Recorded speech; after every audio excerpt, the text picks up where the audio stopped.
شاید وہ میری سگی ماں تھی، اسی لیے مجھے شہزادی کہتی تھی۔ مجھے تو لگتا ہے میں منحوس ہوں، سچ میں اپنی ماں کی جان کھا گئی۔ میں نے گرب سے خود کو کہا تھا۔ میں سوچتی تھی تو میرے آنکھوں سے گرم گرم آنسو بہنے لگتے تھے۔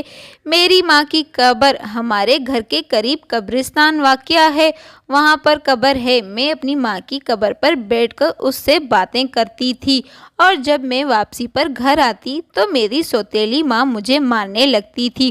تو نے اتنی عمر میں یار پار رکھے ہیں، جب میں سو جاتی ہوں تو اپنے یاروں سے ملنے کے لیے جاتی ہے، بتا مجھے وہ کون ہے؟ میری سوتیلی ماں میری چٹیا پکڑ کر مجھے مارنے لگی تو میں کرراہ کر رہ گئی۔ اس وقت ابا گھر میں داخل ہو گئے۔ میری سوتیلی ماں نے ابا کو دیکھ کر میرے اوپر جھوٹی الزام لگانی شروع کر دی اور کہنے لگی کہ لگام دے اپنی اس بیٹی پر، اس عمر میں اس طرح کے کام کر رہی ہے۔ مجھے تو کچھ بھی پتا نہیں تھا کہ یہ یار پالنا کیا ہوتا ہے اور چال چلن کے معنی کیا ہوتے ہیں۔ ابا نے اس کے بات سنتے ہی مجھے کمرے میں بند کر دیا۔ میں نے ابا کو سمجھانے کی بہت کوشش کی، لیکن اماں کی قبر پر جاتی ہوں، لیکن میری بات سننے والی تو قبر میں جا کر گہری نیند سو رہی تھی، لیکن میں روتے روتے سو گئی۔ اگلی شام کو جب میرے کمرے کا دروازہ کھلا تو وہ شام میرے لیے ایک قیامت تھی۔ میری سوتیلی ماں آ کر مجھے کہنے لگی، تیار ہو جاؤ، آج تمہارا نکاح ہے۔ میں نے کہا، اماں وہ کیا ہوتا ہے؟ اور کہنے لگی، زیادہ ننھی نہ بن، تجھے سب کچھ پتا ہے۔ یہ کہہ کر اس نے مجھے سرخ کلر کا جوڑا پہنا دیا، اور وہ جو بالکل سادہ تھا، اور خود مجھے سوتیلی ماں میرے چہرے پر میک اپ لگانے لگی۔ ابا ایک مولوی کے ساتھ کمرے میں داخل ہوا۔ مولوی نے مجھے دیکھ کر حیران رہ گیا اور کہنے لگا، اس چھوٹی بیٹی کا نکاح کروانا ہے؟ ابا نے کہا، تم اپنے کام سے کام رکھو۔ تو مولوی مجھے کہنے لگا، آپ کو یہ نکاح قبول ہے؟ یہ کہہ کر آپ اس پر انگوٹھا لگا دو۔ وہ مولوی میرا نکاح کروا کر خود چلا گیا، اور میرا باپ میری سوتیلی ماں سے کہنے لگا، تو نے تو بڑا اچھا رشتہ ڈھونڈا ہے اس منحوس کے لیے۔ اس آدمی نے مجھے 5 لاکھ دیے ہیں۔ میرے باپ نے میرا سودا کر دیا تھا۔ کچھ دیر کے بعد میرے ابا نے مجھے کمرے سے باہر نکال کر ایک 50 سالہ آدمی کے ہاتھ میں تھما دیا۔ میں نے اس بوڑھے شخص کو دیکھا اور کہا، ابا مجھے کہیں نہیں جانا ہے۔ ابا یہ تو ایک انجان شخص ہے، مجھے انجان شخص سے ڈر لگ رہا ہے۔ ابا میں کہیں بھی نہیں جاؤں گی۔ اس بوڑھے آدمی نے مجھے زبردستی گھسیٹتے ہوئے لے کر گیا باہر، اور باہر وہاں پر ایک گاڑی کھڑی تھی۔ زبردستی گاڑی کے پچھلے سیٹ پر بٹھا دیا اور لے کر گیا۔ وہ آدمی بھی میرے ساتھ پچھلی سیٹ پر بیٹھ گیا اور ڈرائیور سے کہنے لگا، گاڑی چلا دو۔ میں زور زور سے رونے لگی اور کہنے لگی، مجھے میرے ابا کے پاس جانا ہے، اب مجھے چھوڑ دیں۔ وہ آدمی مجھے کہنے لگا، اگر تم چپ نہ ہوئی تو میں تمہارا گلا گھونٹ دوں گی۔ میں سہم سی گئی تھی، وہ گھبرا کر چپ ہو گئی اور میرے آنسو بہنے لگے تھے۔ میں چپ ہو گئی تھی۔ وہ آدمی مجھے اپنے گھر لے کر گیا۔ وہاں پر لاؤنج بالکل خالی تھا۔ وہ مجھے ایک ہال نما کمرے میں لے کر گیا۔ وہ کہنے لگا، آج کے بعد تم یہاں پر رہو گی، اسی کمرے میں۔ اس کمرے میں میرے علاوہ اور بہت سی لڑکیاں میرے عمر کی تھی، وہ بھی ڈری سہمی بالکل چپ بیٹھی تھی۔ میں ان لڑکیوں کے ساتھ بیٹھ کر رونے لگی، وہ بھی دبے دبے آواز میں رو رہی تھی اور میری سسکیاں نکل رہی تھی۔ وہ میری طرف دیکھ رہی تھی۔ ان میں سے ایک لڑکی بار بار بول رہی تھی، مجھے میرے ابا کے پاس جانا ہے، مجھے میرے ابا کے پاس چھوڑ دیں۔ میں بھی روتے روتے ان کے پاس جا کر بیٹھ گئی، اور رات کے وقت ہم سب لوگ اپنی جگہ پر بیٹھے روتے روتے نہ جانے کب پتہ ہی نہ چلا ہم سب کو نیند آ گئی، اور اگلی صبح ہم سب لوگ اٹھ کر بیٹھ گئے، ایک دوسرے سے یہاں آنے کی وجہ پوچھی۔ ان میں سے زیادہ تر لڑکیوں نے بتایا کہ ان کو اغوا کیا گیا، جن کے والدین بچیوں کو سودا سلف کے لیے بھیجا کرتی تھی، وہاں سے ان کو اغوا کیا گیا۔ کچھ لڑکیاں جن کے والدین انہیں بازار کے رش کی وجہ سے گم ہو جاتی ہیں، وہ لوگ اسی لوگوں کا شکار ہو جاتے ہیں۔ ان میں سے ایک لڑکی ایسی تھی جس کے باپ نے اسے بیچا تھا۔ ہم سب لوگ بھی رو رہے تھے اور ایک دوسرے کو تسلیاں بھی دے رہے تھے۔ وہاں پر اچانک کمرے کا دروازہ کھلا۔ ہم سب لوگ ڈر گئے تھے اور اپنی جگہ پر بیٹھ کر کانپ رہے تھے۔ وہ آدمی ہمارے لیے ناشتہ لے کر آیا اور کہنے لگا، اگر تم میں سے کسی نے بھاگنے کی کوشش کی تو میں اس کا برا حال کروں گا۔ اگلے دن جب وہ آدمی آیا تو اس کے ساتھ ایک نرس تھی۔ اس نے ہم سب کو انجیکشن لگانی شروع کر دی تھی۔ ہاتھ پر انجیکشن لگانے کے بعد ہم سب کو کچھ ہونے لگا تھا۔ اس کے بعد ہم سب لوگ سو گئے تھے۔ جب ہمیں ہوش آیا تو ہمیں بہت زیادہ بھوک لگ رہی تھی۔ پھر ہمیں دوپہر کا کھانا مل گیا۔ ایک برتن میں ہمارے لیے سالن لایا گیا اور تندور کی روٹیاں۔ ہمیں اتنی بھوک لگ رہی تھی، ہمیں اگر کھانا نہیں ملتا تو ہم لوگ مر جاتے۔ ہم لوگ زور زور سے کھانے لگے تھے۔ ایک نوالا چبا رہے تھے تو دوسرا نوالا کھانے کی شدت بڑھتی جا رہی تھی۔ نوالا چباتے جا رہے تھے اور ہمارا منہ تھک چکا تھا، لیکن ہمارا پیٹ بھرتا نہیں تھا۔ ہم ایک ایک لڑکیاں چند چند روٹیاں کھائے جا رہے تھے۔ یہ ہر روز کا معمول بن چکا تھا۔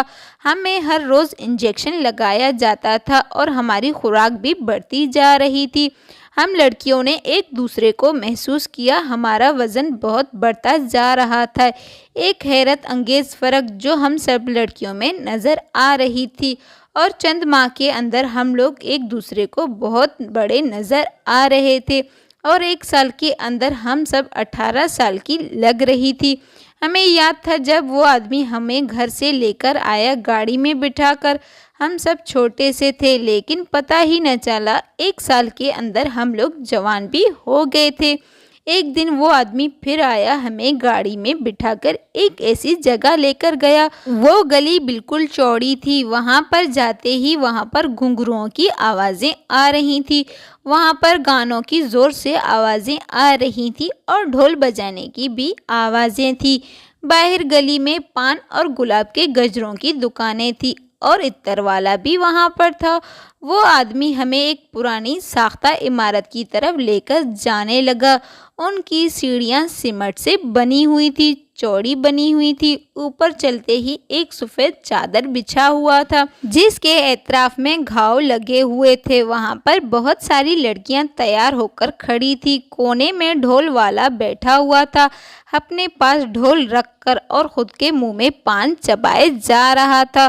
دوسری طرف کے ہارمونین خود کو سجا رہی تھی۔ سامنے تخت بچھا ہوا تھا جہاں پر 50 سال کی عورت میک اپ ویک اپ کر کے فل تیار منہ میں پان چبا رہی تھی اور لڑکیوں کو ناچ گانا سکھا رہی تھی۔ وہ شخص ہمیں اس عورت کے پاس لے کر گیا۔ وہ عورت ہمیں دیکھ کر مسکرانے لگی۔ ہم سب لوگ دیکھنے میں بہت زیادہ خوبصورت تھے۔ وہ عورت ہمیں دیکھتے ہی مسکرا کر اس کی آنکھوں میں چمک نظر آنے لگی۔ وہ عورت اس آدمی سے اس کی قیمت پوچھنے لگا۔ اس آدمی نے ہمارے 10 لاکھ قیمت لگا دی۔ ہم لوگ دوسرے بار بک چکے تھے۔ ہمیں تو اندازہ نہیں تھا کہ یہاں پر کیا کام ہوتا تھا اور ہمیں یہ جگہ بالکل ناپسند تھی۔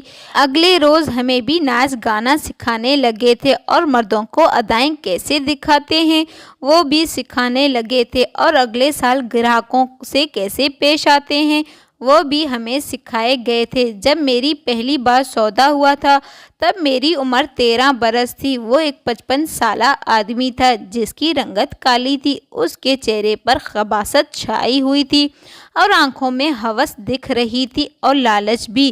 جب اس نے میرا ہاتھ پکڑا اور میں زور سے اس کے ہاتھ کو دھکا دیا۔ اس رات اس آدمی نے میرا ہاتھ پکڑا تھا اور کمرے میں لے کر گیا۔ جب میں نے اسے زور سے دھکا دیا وہ مجھے گالیاں سنانے لگا۔ میں نے اس رات کے ڈبل پیسے دیے ہیں، اس لیے نہیں دیے کہ تو مجھے نخرے دکھائے۔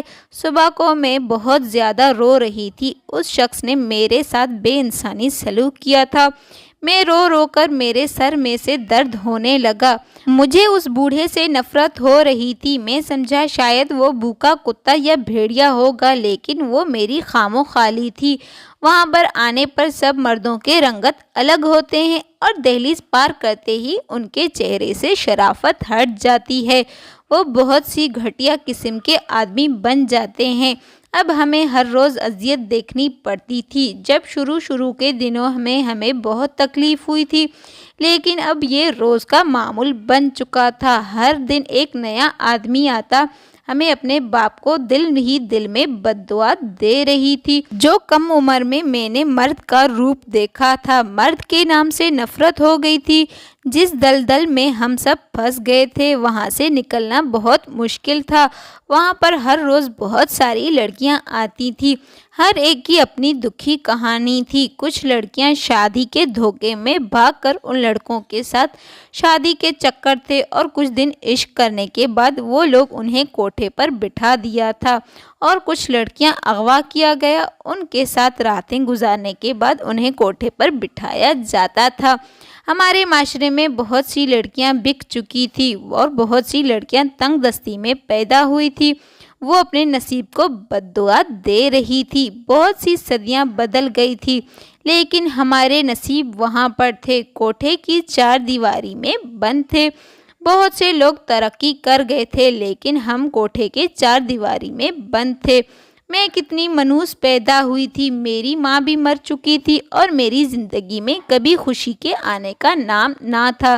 ایک دن اس کوٹھے پر ایک فلم ایکٹر آیا، اس نے مجھے دیکھ کر پسند کر لیا، اس نے مجھے خرید لیا تھا۔ یہ میرا تیسرا سودا ہو چکا تھا۔ وہ مجھے پہلے ایک ہوٹل میں لے گیا، کچھ دن میرے ساتھ گزارے، اس کے بعد وہ مجھے اپنے اسٹوڈیو پر لے کر گیا، کچھ اچھی تصویریں لے لی۔ اس نے مجھے بہت پسند کیا تھا، ایک مردہ عورت کے جسم میں جان آ گئی تھی۔ اس نے مجھے کچھ تصویریں کھنچوائی، اور میں بہت زیادہ خوبصورت تھی، اسی لیے میگزین کے سروس نے میری تصویریں بنانی شروع کر دی تھی۔ میری زندگی میں زیادہ فرق نہیں آیا تھا۔ میں اس دن مر گئی تھی جس دن میرے باپ نے مجھے بیچ دیا تھا۔ دوسری بار موت اس وقت آئی جب میری منزل پامال ہو گئی تھی۔ اب تو ہر روز مجھے سب کی باتیں سننے کا عادت ہو چکی تھی۔ اب مجھے کبھی بھی کسی بات سے ڈر نہیں لگتی تھی۔ جب میرے سامنے بیٹھی ہوئی تھی تو مجھے سامنے بیٹھی عورت پر بڑا رشک ہو رہا تھا۔ کتنی خوش نصیب عورت ہے، یہ صرف اپنے شوہر کے آگے پیش ہوئی ہے، اور اس کا شوہر اس کی ساری ضرورتیں پوری کرتا ہے۔ عورت کتنی پاکیزہ ہوتی ہے، اس کی قدر ہم جیسی لڑکیوں سے پوچھا جائے۔ کبھی کبھی میں سوچتی ہوں، عورت بکتی کیوں ہے؟ شاید اسی لیے کہ وہ مردوں کے بے حیائی ختم ہو جائے تو وہ عورت کبھی بھی نہیں بکے گی۔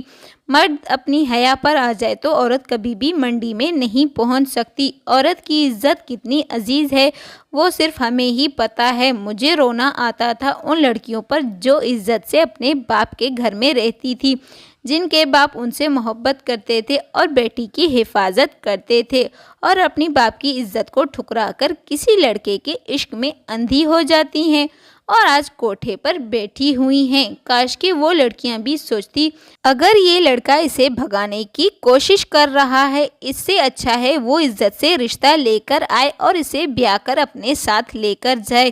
وہ لڑکیاں جو رات کے اندھیرے میں لڑکوں کے ساتھ بھاگ جاتی ہیں، 4 دن اس سے محبت کرتی ہیں، اس کے بعد وہ لڑکے اسے کوٹھے پر بٹھا دیتے ہیں۔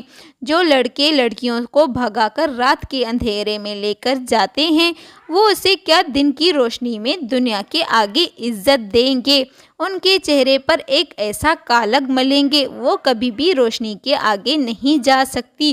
اور کسی کا باپ میرے باپ جیسا ظالم نہ ہو۔ میں پہلے ماڈل سی ہیروئن بنی، اس کے بعد فلم انڈسٹریز کی ہیروئن بنی۔ آج فلم انڈسٹریز کے ڈائریکٹر مجھے میم کہہ کر تھکتے نہیں تھے۔ آج میرے پاس اتنا پیسہ ہے کہ میں سنبھالے بھی نہیں سنبھال سکتی تھی۔ ایک دن میں فلم انڈسٹریز کے بڑے مالک کے پاس گئی اور میں نے کہا، اس فلم کے پیسے مجھے دیں، میں انہیں ہسپتال میں خرچ کروں تاکہ میرے فلم میں بہت زیادہ پبلک دیکھے، اور مریضوں کے ساتھ تصویریں کھنچاؤں گی۔ وہاں پر بہت سے مریضوں کے ساتھ تصویریں کھنچا رہی تھی، تبھی میری نظر جا کر کونے میں بیڈ پر پڑی۔ وہاں پر ایک آدمی بیٹھا ہوا تھا، اور میں اپنی آنکھیں جھپکانا بھول گئی۔ جب میں اس کے پاس گئی تو وہ میرا باپ تھا۔ شاید اس نے مجھے پہچانا نہیں تھا، اور پہچانتا بھی کیسے؟ میں اپنی عمر سے بہت بڑی ہو چکی تھی۔